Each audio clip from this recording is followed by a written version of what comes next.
Kwa majina naitwa Elias Dedede. Namshukuru Mungu nimepata neema tena kuzungumza na viongozi leo. Na leo tutaenda kujifunza somo linalosema uongozi ni wajibu, sio cheo. Ndugu viongozi, kumekuwepo na zana hii potofu na nadharia potofu kwamba mfanye mtu kuwa na nafasi basi atakuwa kiongozi. Kimsingi viongozi wenzangu, uongozi hauanzi na nafasi uliopewa. Unaanza na mtu uliye ndani yako. Watu hawafuati cheo, wanafuata tabia, maamuzi na mfano wako wa kila siku. Ndio maana Daktari John Charles Maxwell aliwahi kusema, msingi wa uongozi ni uaminifu. Maana yake, pasipo uaminifu hakuna uongozi.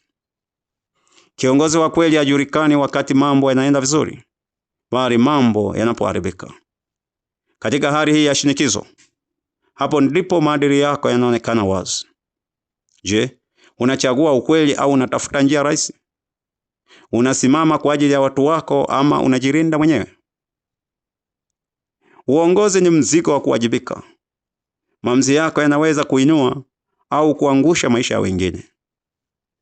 Ndio maana Daktari John Charles Maxwell aliwahi kusema, kila kitu kinaweza kusimama au kuanguka chini ya uongozi.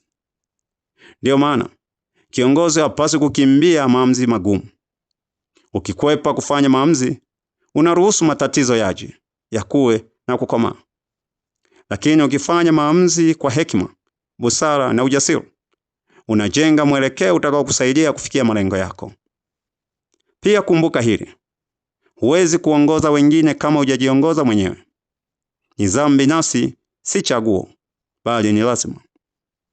Namna unavyotumia muda wako, unavyodhibiti hisia zako, na unavyosimamia maneno yako, matendo yako na malengo yako, vinaamua nguvu ya uongozi ulionao ndani yako. Zaidi ya yote, watu wanahitaji kuona maono. Bila maono, kundi hupoteza dira. Kiongozi ni taa anapoongoza mbele. Wengine wanaona pa kwenda, lakini taa isiyowaka haiwezi kuongoza. Hebu tujiulize maswali haya muhimu. Je, ninajenga uaminifu au na uharibu? Ninaongoza kwa mfano au kwa maneno? Maamuzi yangu yanawajenga ama yanawabomoa? Uongozi si kuwa juu ya watu, ni kuinua watu na kuwaendeleza. Ukifanikiwa kuwafanya wengine wakue, basi wewe umefanikiwa kama kiongozi. Asanteni sana kwa kunisikiliza na Mungu awabariki.